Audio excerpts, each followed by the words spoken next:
Indo British advanced pain clinic నొప్పి మాయం surgery దూరం ఫర్ అపాయింట్మెంట్స్ 9155515563. అందరికీ నమస్కారం. నేను Swaroopa Potlapalli. Welcome to I dream. Rangareddy జిల్లాలో పరువు హత్య కలకలం రేపుతోంది. కులాంతర వివాహం చేసుకుందనే కోపంతో సొంత అక్కని తమ్ముడే వేట కొడవలితో నరికి చంపాడు. ఆమె ఓ కానిస్టేబుల్. చట్టాన్ని రక్షించాల్సిన ఆ వ్యక్తే సొంత తమ్ముడి చేతుల్లోనే హతమైంది. 2 నెలల క్రితం నెల్లూరు జిల్లాలో మతాంతర వివాహం చేసుకుంది అనే నెపంతో తల్లిదండ్రులే కూతుర్ని చంపి పూడ్చిపెట్టారు. ఇలా పరువు కోసం ఎన్నో హత్యలు జరుగుతున్నాయి. ప్రస్తుతం నాతో పాటు ఫ్యామిలీ కౌన్సిలర్ రజనీ రమ గారు ఉన్నారు. ఆవిడతో మాట్లాడి అసలు ఎందుకు హత్యల వరకు వెళ్తున్నాయి ఫ్యామిలీ సమస్యలు, ఈ పరువు అనేది ఎందుకు ఇంత ప్రెస్టీజియస్ ఇష్యూగా మారుతుంది అనేది తెలుసుకుందాం. మేడం నమస్తే. నమస్తే. చూశారు కదా, పరమేష్ తమ్ముడు అక్కని ఎంత దారుణంగా హత్య చేశాడు. నాగమణి అనే అమ్మాయి హయత్నగర్ పోలీస్ స్టేషన్లో కానిస్టేబుల్గా వర్క్ చేస్తోంది. తను సరిగ్గా నెల రోజుల క్రితం నవంబర్ 1న శ్రీకాంత్ అనే అబ్బాయిని పెళ్లి చేసుకుంది. పైగా వీళ్ళిద్దరిది 8 ఏళ్లగా లవ్. అంతా తెలుసు. సొంత తమ్ముడు ఈ అమ్మాయిని చంపడాన్ని మనం ఎలా చూడాలి మేడం? మానవత్వం లేని ప్రవర్తన. ఇది సొంత రక్త సంబంధం అక్క అని కూడా ఉండట్లేదండి ఈ రోజుల్లో. చిన్న మాట పట్టింపుకే దూరంగా పెడుతున్నారు. సొంత అక్క చెల్లెళ్ళు, అన్నదమ్ములు, అన్నలు, తమ్ముళ్ళు, చెల్లెళ్ళు ఎవరైనా కానీ సొంత వాళ్ళనే దూరం పెడుతున్నారు చిన్న చిన్న మాట పట్టింపులకి. అది కూర్చుని మాట్లాడుకుంటే అయిపోతుంది కదా. లేదు, కాసేపు దెబ్బలాడుకున్న తర్వాత ఏదో కంక్లూజన్ దొరుకుతుంది కదా. లేదు, అది కాదురా తమ్ముడు, అది కాదురా చెల్లి అని మాట్లాడుకుంటే కూడా ఆ పిలుపులో కూడా ఆ కన్వీన్స్ అనేది మనం చేయగలుగుతాం. అసలు అలాంటివి ఏమీ కూడా యాక్సెప్ట్ చేయరు. అసలు ఆలోచనలు రావు. ముందు ఫైటింగ్ చేసుకోవాలి. అది వాళ్ళకి కావాల్సింది దక్కించుకోవడం కోసం ఏమైనా చేయాలి. ఇప్పుడు చూడండి, మీరు చెప్పారు ఆ అమ్మాయి ముందు ఒక మ్యారేజ్ డివోర్స్ అయిపోయింది. పాపం 8 సంవత్సరాల నుంచి అలా పడుంది. తల్లిదండ్రులు లేరు. తన దగ్గరే ఉందనుకుందాం, పోనీ తమ్ముడి దగ్గరే కలిసి ఉంది. కనీసం 8 సంవత్సరాలు కలిసి ఉన్నారే అక్క తమ్ముళ్ళు. ఎంత బాంధవ్యం ఉంటుంది అక్కడ. ఆ బంధానికి కూడా అతను విలువ ఇవ్వలేదు అని అంటే అతను క్షణికంలో అతనికి ఏది ఇంపార్టెంటో చూడండి. ఈ సొంత ఆడపిల్ల ఇంతకాలానికి ప్రేమించిన అబ్బాయిని పెళ్లి చేసుకుంది అంటే ఇంతకాలం ఎందుకు ఆగాల్సి వచ్చింది? ఒకటి డివోర్స్ అయిపోయింది, రెండోది మన జీవితం ఎలా ఉంటుందో అని పాపం ఎంతో ఎదురు చూసి ఇంతకాలానికి చేసుకుంది. అయితే ఎప్పుడో చేసుకునేది కదా, ఇంతకాలానికి చేసుకుంది. అది కూడా నీతో కలిసి ఉంది ఇప్పుడు ఇంతకాలం. నీకు అక్క ఏంటో, అక్క బాధలేంటో, పరిస్థితులు ఏంటో నీకు తెలుసు. ఏదో గవర్నమెంట్ జాబ్ సంపాదించుకుంది, పాపం తన కాళ్ళ మీద తను నిలబడి బ్రతుకుతుంది. నీకేమీ బర్డెన్ కాలేదు. మరి ఈ ఆస్తి గురించి ఎందుకు? ఆడపిల్ల పని సగం ఇచ్చేసి సగం నువ్వు ఉంచుకో. ఏదో ఒక కాంప్రమైజింగ్కి రావాలి కదా. ఏమీ లేకుండా కేవలం ఆస్తి కోసమే కాపుగాసి చంపడం అనేది చాలా దారుణమైన విషయం. అది ఆడపిల్లని చూడలేదు, అక్క అని చూడలేదు, తల్లిదండ్రులు లేరే, ఒక్కతే ఉంది కదా పాపం. ఎవరున్నారు అమ్మాయికి ఏ కష్టం వచ్చినా? వీళ్ళిద్దరు ఒకరికొకళ్ళుగా ఉంటున్నారు పాపం ఇంతకాలం నుంచి ఉంటూ కూడా నువ్వు ఒక్క క్షణంలో నువ్వు ఎలా టెంప్ట్ అయిపోయావు ఈ కోపానికి? ఎలా నువ్వు ఇంత కక్షను పెట్టుకుని చంపగలిగావు? చెయ్యి ఎలా వచ్చింది, మనసు ఎలా వచ్చింది? అర్థమే కావట్లేదు. అసలు విలువలు లేవు. దీంట్లో కులాంతర వ్యవహారంతో పాటు ఇంకొక విషయం కూడా బయటకు వచ్చింది. అదే ఆస్తి గొడవలు. ఫస్ట్ పెళ్ళి, తర్వాత డివోర్స్ అయిపోయింది. దాంతో తల్లిదండ్రుల నుంచి వచ్చిన ఆస్తిని నాకొద్దులే నువ్వు తీసుకొని తమ్ముడికి ఇచ్చింది. తర్వాత ఈ అబ్బాయితో ప్రేమలో పడడం, కాస్ట్ వేరే కావడం, అయినా సరే తమ్ముడిని ఎన్ని రోజులుగా కన్విన్స్ చేస్తున్నా అతను ఒప్పుకోకపోవడంతో ఈ అమ్మాయి యాదగిరిగుట్టలో ఇద్దరు వెళ్ళిపోయి పెళ్లి చేసుకున్నారు. అయితే అప్పటి నుంచి కొంచెం నా ఆస్తి నాకు ఇచ్చేయి అని అడగడంతో కూడా అతను దీన్ని తీసుకోలేక అసలు ఆమెను డైరెక్ట్గా చంపేయడం అనే దాన్ని ఎలా చూడాలి? ఆస్తి కోసం అక్కని చంపేస్తాడా? అదే కదా, ఆస్తి చిన్న విషయాలకే జరుగుతున్నాయండి. మీరు ఆస్తి కోసం చంపకుండా ఎట్లుంటాడు? అసలు వాడి మనసే అటువంటిది. ఇప్పుడు ఎవరు లేరు, అనాథ పిల్ల అయిపోయింది, తనే కదా చూసుకోవాలి. ఇప్పుడు ఆస్తి ఒకప్పుడు ఇచ్చింది ఓకే, మరి ఇప్పుడు తనకు కూడా అవసరం పడింది, తనదే కదా. ఇప్పుడు చట్టం కూడా ఉంది, మనం ఇచ్చిన ఆస్తిని కొన్ని పరిస్థితుల్లో వెనక్కి తీసుకోవచ్చు. పోనీ మీరిద్దరు మాట్లాడుకుని 50-50 కూడా చేసుకోవచ్చు. మరి ఆ అమ్మాయి ఉన్న పరిస్థితుల ప్రకారం తనకి అవసరం పడింది, కొంచెం కావాలి తమ్ముడు అని అడిగినప్పుడు పోనీ కొంచెం ఇచ్చి కొంచెం తీసుకుంటే బాగుంటుంది కదా. లేదు, ఒక లాయర్ని అప్రోచ్ అవ్వచ్చు కదా. ఇప్పుడు ఏదైనా ఉంటాయి, రూల్స్ ఉంటాయి దానికి, యాక్ట్ ప్రకారం వెళ్ళండి. లేకపోతే అలా కాకుండా ఇలా చేయడం అనేది చాలా మనిషి. ఇప్పుడు ఆ అబ్బాయి 1 మంత్ మ్యారేజ్ అయింది, చూసి ఇంతకాలానికి ఇప్పుడు పెళ్లి చేసుకున్నారు. ఇప్పుడు ఆ అబ్బాయి పరిస్థితి ఏంటి? సరే, ఈ అమ్మాయి చనిపోయింది, లైఫ్ ముగిసిపోయింది. ఇప్పుడు ఆ అబ్బాయి బ్రతికేంటి? అసలు బాధపడతాడు కదా, తను కూడా బాధపడతాడు. ఇప్పుడు ఇతని మీద అతనికి మళ్ళీ కక్ష పెరగచ్చు, మళ్ళీ వీళ్ళిద్దరి మధ్యన ఏమైనా జరిగితే.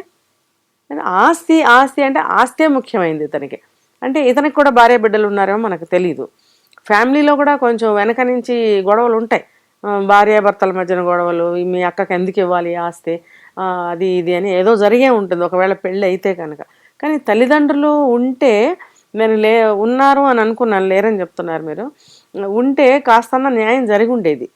కానీ ఈ అమ్మాయి ఎప్పుడైతే నాకు కావాలని అడిగిందో అతను భరించలేకపోయాడు. భరించలేక కోపంతో కక్షతోటి దీనికి పాల్పడ్డాడు. ఇది ఆలోచించాలండి, చిన్నపిల్లల కథ ఇదేమన్నా, ఇది జీవితం. ఆస్తి కోసం ఎందుకు తెగతింపులు చేసుకుని దూరంగా పో, నీకు డబ్బే ఇంపార్టెంట్ అయింది కాబట్టి చంపగలిగావు. ఇక్కడ జరిగింది అది.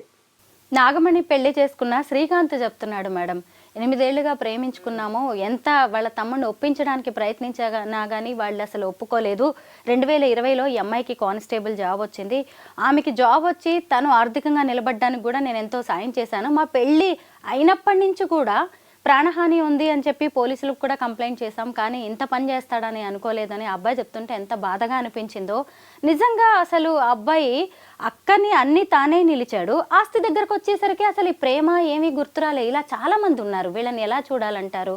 ఎందుకనంటే ఇది ఆస్తి కోసమే జరిగింది. ఇది పరువు అని అన్నారు కానీ పరువు నాకు ఎక్కడ కనిపించటం లేదు. ఎలా అంటే ఇప్పుడు ఇంతకాలం తను ఒక్కటే కదా, ఏదో ఇంత ముద్దతిని తన దగ్గర పడుంటుందిలే అనుకున్నాడేమో, వాళ్ళ ఫ్యామిలీకి సహాయపడుతూ తమ్ముడు పంచన అలా ఉంటుందిలే. కానీ వయసులో ఉన్న అమ్మాయి ఏదో రోజుకి ఏదోన్నా పెళ్లి చేసుకుని వెళ్ళొచ్చు అనే ఆలోచన అతనికి ఎందుకు రాలేదు అంటే, అతను ఇలా అనుకుని ఉండొచ్చు, ఇలాగే పడుంటుందిలే దిక్కు దివాణం లేకుండా అని అనుకుని ఉంటాడు. కానీ సడన్గా ఏమైంది, జాబ్ వచ్చింది.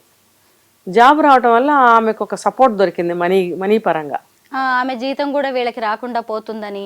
అది కూడా ఇప్పుడు ఆ అమ్మాయికి ఎప్పుడు వచ్చింది, 2020 అంటే ఒక 3-4 ఇయర్స్, 4 ఇయర్స్ అనుకుందాం. 4 ఇయర్స్ నుంచి ఆ అమ్మాయి తెచ్చిన జీతం కూడా, ఇప్పుడు మీరు అన్నారు కదా నాకు థ్రెట్ ఉంది అని కేసు పెట్టారు ఏదో చెప్పారు ఇప్పుడే మీరు. అంటే నాకు అర్థమవుతుంది ఏంటంటే, ఈ అమ్మాయి 4 సంవత్సరాల నుంచి జాబ్ చేస్తూ ఆ సంపాదన కూడా వీళ్ళకే ఇవ్వాలి అన్నట్టుగా ఇతను ఆశించి ఉంటాడు.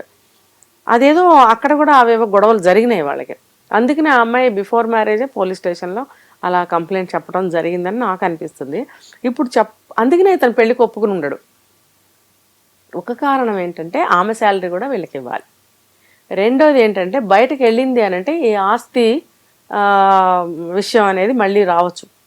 ఈ రెండు ఆలోచించి అతను ఆ పెళ్లికి ఒప్పుకోలేదు. ఒప్పుకోకపోవటం వల్ల మళ్ళీ ఇంట్లో గొడవల వల్ల ఆ అమ్మాయి థ్రెట్ ఉందని చెప్పి కేసు పెట్టింది.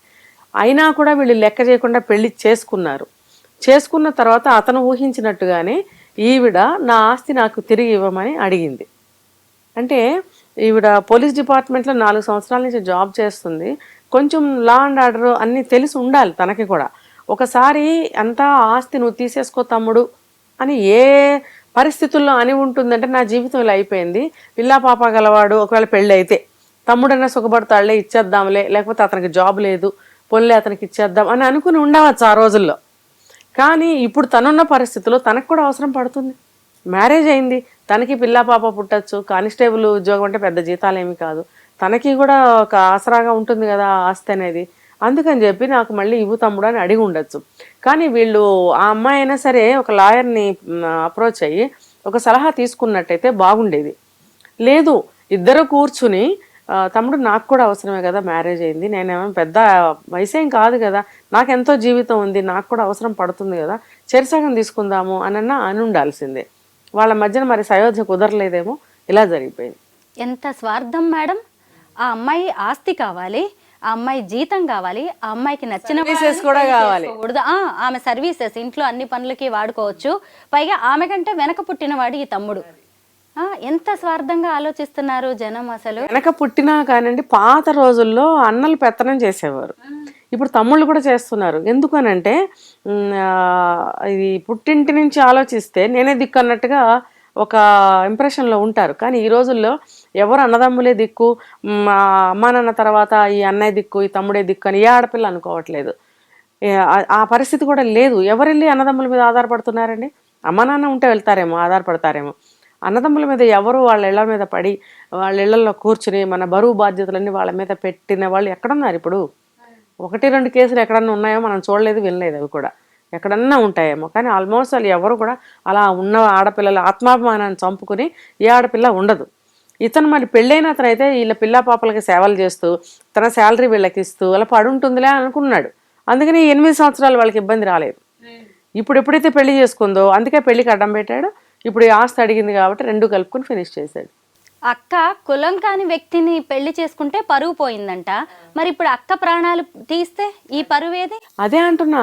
ఇప్పుడు కులాంతర వివాహం చేసుకుంటే ఎంతమంది మతాంతర వివాహాలు, దేశాంతర వివాహాలు ఎన్ని చేసుకుంటున్నారు. ప్రపంచవ్యాప్తంగా ఎక్కడా ఎవరికి అబ్జెక్షన్ లేదు, చేసుకునే వాళ్ళకి కానీ వాళ్ళ పేరెంట్స్కి కానీ ఎవరికి కానీ. తమ్ముడికి ఎక్కడి నుంచి పుట్టుకొచ్చింది ఈ పరువు? పోనీ తల్లిదండ్రులు బ్రతికున్నారా అని అనుకుంటే వాళ్ళు లేరు. వాళ్ళు లేనప్పుడు నీకు పరువు ఎక్కడి నుంచి పోయింది? నువ్వు ఇప్పుడు చంపడం వల్ల నువ్వు నీ చేత్తో నీ పరువు నువ్వు సొంతంగా తీసుకున్నావు. మీ అక్క పెళ్లి చేసుకుంటే మీ కుటుంబ పరువు పోయిందేమో కానీ ఇప్పుడు నీ పరువే పోయింది. నువ్వు ఎక్కడుంటావు ఇప్పుడు? నువ్వు జైల్లోనే ఉంటావు. నీకు భార్య బిడ్డలుంటే వాళ్ళ గతి ఏంటి ఇప్పుడు? ఇప్పుడు ఆ అమ్మాయి బ్రతికి ఉన్నా లేకపోయినా అది చట్ట ప్రకారం అయితే అసలు ఆ అమ్మాయికి సగం ఆస్తి రానే వస్తుంది కదా. లేదు కాబట్టి అది వేరే విషయం, కానీ చట్టపరంగా అయితే ఆ అమ్మాయికి వెళ్ళాలి కదా కొంచెం.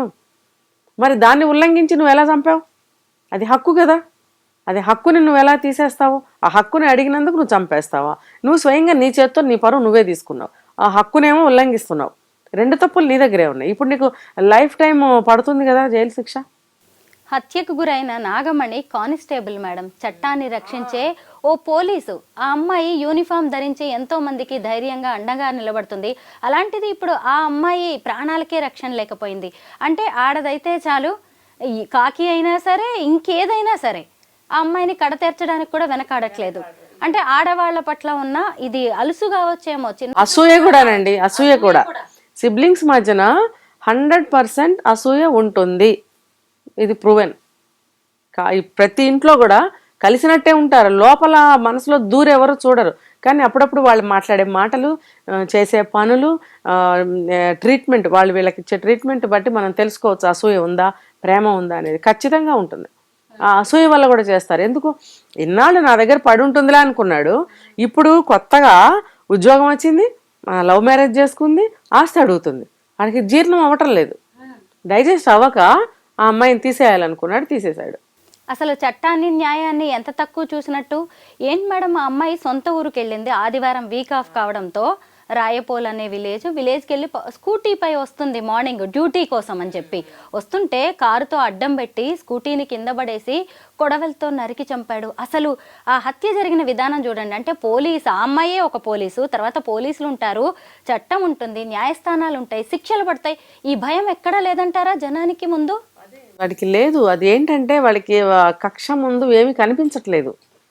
పరువు పోయింది కులాంతర వివాహం అని అతను గుండె బాదుకుంటున్నప్పుడు ఇప్పుడు తను చేస్తున్న పని పరువు పోదా అని ప్రశ్నించుకోలేదు అతను.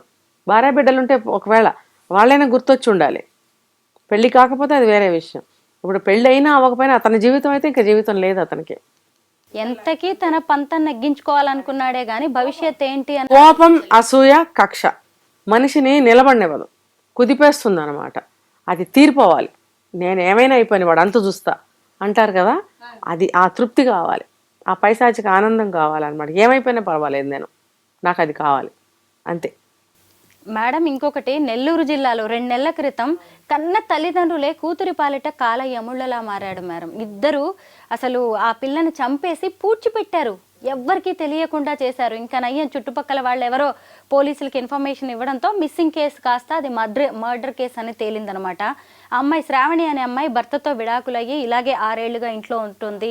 అలాగే ఏదో కూరగాయల షాప్ పెట్టుకొని నడుపుకుంటుంది. ఆ అమ్మాయి ఒక భాష అనే అతనితో ప్రేమలో పడింది. తర్వాత ఇద్దరు పెళ్లి చేసుకున్నారు. అంతే, తల్లిదండ్రులకి కోపం వచ్చింది, ఎవరికి చెప్పకుండా అమ్మాయిని చంపేసి పూర్తి చేశారు. ఎలా చూడాలంటారు? ఏంటి కులం మతం అనేది ఇంత అవసరమా? అదే కదా, మరి వాళ్ళు అనుకుంటారు ఏదో ఒక చిన్న చిన్న కార్యక్రమాల ద్వారా ఒక పేరు వస్తుంది అనుకోండి. ఎగ్జాంపుల్ చెప్తున్నాను, నిజంగా ఇదని కాదు. దాంతో వాళ్ళకి గర్వం పెరిగిపోతుంది. ఆ ఊళ్ళో కొంచెం పెద్ద మనిషిగా చలామణి అవుతూ ఉంటారు. దాంతో ఇలాంటి పనులు జరిగినప్పుడు ఆ ఊరు మొత్తానికి తనొక్కడిదే పరువు పోయినట్టు, అదేదో నిజంగా ఆ పని చేస్తే పరువు పోయినట్టు అలా ఫీల్ అయిపోతారు. దానికి తోడు సినిమాలు ఒకటి. ఇప్పుడు మూవీస్లో మనం చూస్తున్నాం కదా, అమ్మాయి వేరే వాళ్ళని లవ్ చేసినా వెళ్ళినా ఏం చేస్తున్నారో మనం చూస్తున్నాం. అవొకటి ఇన్స్పిరేషన్ అయిపోయింది బాగా, చిన్నవాళ్ళకి పెద్దవాళ్ళకి సినిమాలు అనేది బాగా ఇన్స్పిరేషన్ అయిపోయింది. ఇంకా ఈ ఈ రకమైనటువంటి ఫీలింగ్స్ తోటి మా పరువు పోయింది, మా పరువు పోయింది అని అది కులాంతర వివాహం, మతాంతర వివాహాలు ఇవన్నీ కూడా వాళ్ళకి డైజెస్ట్ అవ్వటం లేదు. ఇప్పుడు అందరూ కూడా చేసుకుంటున్నారు, నేను ఇందాక చెప్పినట్టు అన్ని రకాల పెళ్ళిళ్ళు చేసుకుంటున్నారు. అది చేసుకోవడం కరెక్టా అంటే ఒక రకంగా కరెక్ట్ కాదు. ఎందుకు కరెక్ట్ కాదు అంటే వాళ్ళ అలవాట్లు, లైఫ్ స్టైలు, ఏదైనా A to Z తీసుకుంటే ఎందులోనూ కూడా బ్యాలెన్స్ కుదరదు. కాబట్టి ఆచార వ్యవహారాలైనా ఏదైనా వద్దు అని అంటారు పెద్దవాళ్ళు. కానీ ఈ రోజులను బట్టి మేము అడ్జస్ట్ అవుతాము, మేము చేసుకుంటామని అంటున్నప్పుడు కొన్ని వెళ్ళనివ్వండి, చేసుకోనివ్వండి, చంపేయడం అవసరమా?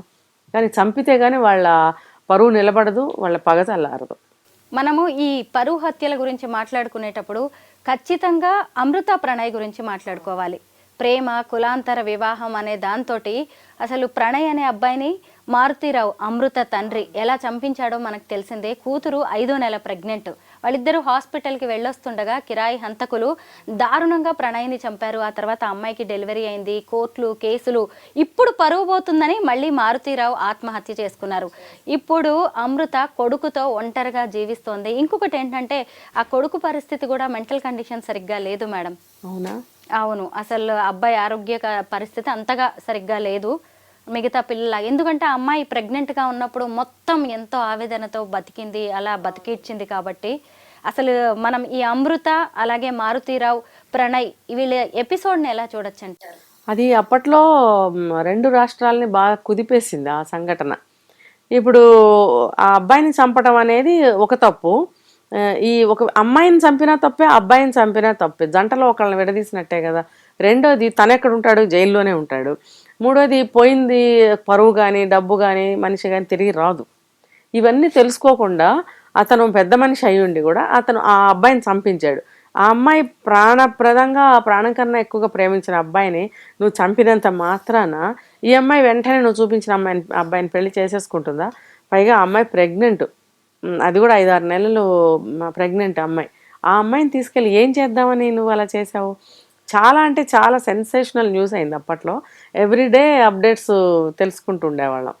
ఇప్పటికీ కూడా పాప అమ్మాయి ఒంటరి పోరాటం చేస్తుంది. అప్పుడప్పుడు దాంట్లో కనిపిస్తూ ఉంటుంది, రీల్స్ ఇన్స్టాలో కనిపిస్తూ ఉంటుంది. బాధేస్తుంది నాకు. ఇది చాలా అంటే చాలా బాధాకరమైన విషయం. ప్రేమించుకుంటే చంపేస్తే ఏం దొరుకుతుంది? దీని మీద అసలు పబ్లిక్ టాక్ చేయాలని కూడా ఉంది నాకు. నిజం మేడం. ఇప్పుడు మీకు ఏం దొరికింది చెప్పండి అని ఒక్కొక్కరిని అడగాలనిపిస్తుంది. అంటే మాకు తృప్తి దొరికింది అని అంటే దానికి మనం ఏం చేయలేం, వాళ్ళ పైశాచికత్వం అది. పైగా ఈ రోజున్న కోపం రేపటికుంటుందా? ఉంటుందా? పైగా అతను కూడా ఒక పశ్చాత్తాపంతో కూడా చనిపోయాడని మనం విన్నాం, ఆ మారుతీరావు అనే ఆయన. ఇప్పుడు భార్యకి బాధే కదా, మరి ఆ కూతురికి బాధే కదా, ఆ పుట్టినవాడికి బాధే కదా. ఇప్పుడు ఎవరికి అందరూ అనాథలయ్యారా లేదా? కరెక్టే మేడం. కూతురికి భర్త లేడు, తల్లికి భర్త లేడు, ఇక్కడ మనవడికి తండ్రి లేడు, కూతురికి తండ్రి లేడు. ఏంటి మేడం, ఎవరికెవరు ఎలా అయిపోయారో చూడండి. ఇప్పుడు ఆ అమ్మాయి ప్రణయ్ ఎవరైతే ఉన్నాడో ఆ అబ్బాయి తల్లిదండ్రులు చాలా మంచివాళ్ళు పాపం. వాళ్ళు చాలా బాగా ఈ అమ్మాయిని చూసుకుంటున్నారు, చేస్తున్నారు. మరి మంచివాళ్లే కదా. మంచివాళ్ళు అయినప్పుడు నువ్వెందుకు అంత బాధపడుతున్నావు? నీ కులం నీకేం పెట్టింది? ఎవరైనా సరేనండి, ఈ కులాలు మనం సృష్టించుకున్నవే. అది ఆయా పనుల రీత్యా అలా అలా పెట్టారు, ఈ కులం ఈ కులం ఈ కులం అని. అంటే అందరం ఒకలాగానే ఉన్నాం కదా. ఎందుకు ఇలాగా? వాళ్ళు దాంట్లోనే జీవిస్తున్నారు, ఎందుకు అర్థం కాదు. అది వాళ్ళు అర్థం చేసుకోవాలి, ఆలోచించాలి, మార్పుని ఆహ్వానించుకోవాలి. ఇప్పుడు ఇంత టెక్నాలజీ పెరిగింది, అన్నీ మారిపోయినాయి చూడండి. ఒక 2 సంవత్సరాల క్రితం ఉన్నవేవి ఇప్పుడు లేవు, ఇప్పుడున్నవి ఇంకొక 5-6 నెలలకు ఉండటం లేదు. మరి ఇన్ని మార్పుల్ని సమాజంలో మీరు యాక్సెప్ట్ చేస్తున్నప్పుడు ఈ విషయాన్ని ఎందుకు యాక్సెప్ట్ చేయట్లేదు కదా? పిల్లలకి ఇష్టమైంది ప్రతిదీ కొనిపెడతాం కదా చిన్నప్పటి నుంచి. మరి ఇష్టమైన తన లైఫ్ పార్ట్నర్ని తను ఎంచుకున్నప్పుడు ఎందుకు మీరు అది ఇవ్వలేకపోతున్నారు? సరే, మీరు అమ్మాయి ప్రేమించిన అబ్బాయిని పెళ్లి చేసుకుంటే ఆ అబ్బాయి ఏమన్నా వచ్చి మీ ఇంట్లో ఉంటాడా? నిత్యం ఆ అబ్బాయిని మీరు చూసుకుంటూ ఆ అబ్బాయిని ఎదుర్కొంటూ ఉండాల్సిన అవసరం ఉందా?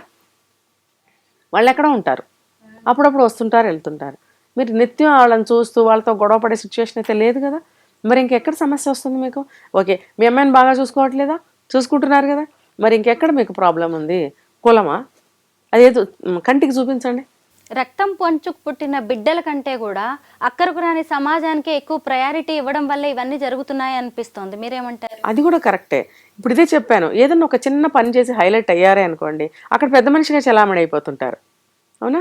ఇప్పుడు దానివల్ల ఏమవుతుందంటే పొగిడే భట్టరాజులు ఎక్కువ ఉంటారు చుట్టుపక్కల. ఎందుకంటే వాళ్ళతో ఒక పని చేయించుకోవాలంటే పొగడాలి. ఆ పొగడతలకి వీళ్ళు ఏం చేస్తారంటే ఏనుగంతా అయిపోయినట్టు ఫీల్ అయిపోయి ఉబ్బిపోయి చాలా గొప్పగా వాళ్ళు ఫీల్ అయిపోతారు. నేను సమాజంలో ఇంత పెద్ద మనిషిగా నేను చలామణి అవుతున్నాను, నా పరువు తీసి గంగలో కలిపింది. ఏదో అడుగుతారు, 2-3 అడుగుతారు, మీ అమ్మాయి ఫలానా వాళ్ళని పెళ్లి చేసుకుందట కదా అని అడుగుతారు. అడిగితే ఏం చేస్తావు, నువ్వేం చేయగలవు, అయిపోయింది. అవునండి ఏం చేస్తావు అని వచ్చే, నీకు ఇంట్రెస్ట్ లేకపోతే. అది నువ్వు ఎందుకు ఫీల్ అవ్వకు. ఫీల్ అవుతాము, బాధ ఉంటే ఒకవేళ ఫీల్ అవుతాము, కానీ నువ్వు దాన్ని నీ దగ్గరే పెట్టుకో. ఇంతంత పరిణామాలకు ఎందుకు దారితీస్తున్నావు? ఒక మనుషుల్ని చంపేయడం, జైలుకి వెళ్ళడం, తర్వాత నువ్వు ఆత్మహత్య చేసుకోవడం, కుటుంబం విచ్ఛిన్నం అయిపోవడం, ఆస్తులు దాయాదులు వేరే వేరే వాళ్ళకి వెళ్ళిపోవడం, నువ్వు అంతా చేసింది ఈ ఆస్తి అంతా కూడా పరాయి పాలవుతుందని కూడా ఒక కారణం ఉంటుంది ఇలాంటి వాళ్ళల్లో. ఇప్పుడు ఎవరు పాలైంది? ఎవరు తీసుకున్నారు ఆస్తి?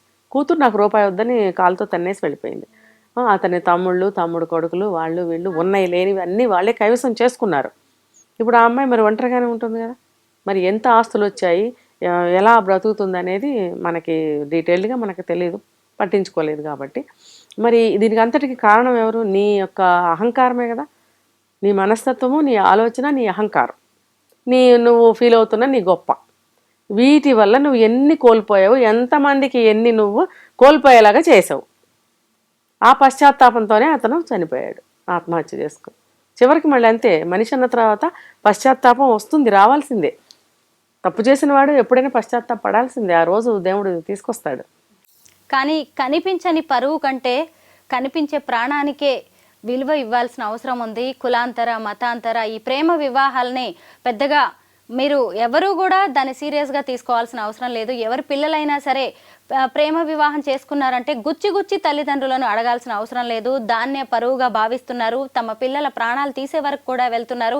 చూశారు కదా, ఇప్పుడు పరమేశు తన సొంత అక్క అయిన నాగమణి ప్రాణాలే తీసే వరకు పరిస్థితి వచ్చిందంటే దీని వెనక ఆస్తి గొడవలు ఉండొచ్చు, ఇక్కడ పరువు హత్య కావచ్చు. కారణాలు ఏవైనా పరిస్థితులు మాత్రం అక్కడ దాకా రాకూడదు. థ్యాంక్ యూ మేడం, చాలా మంచి అనాలిసిస్ అందించారు.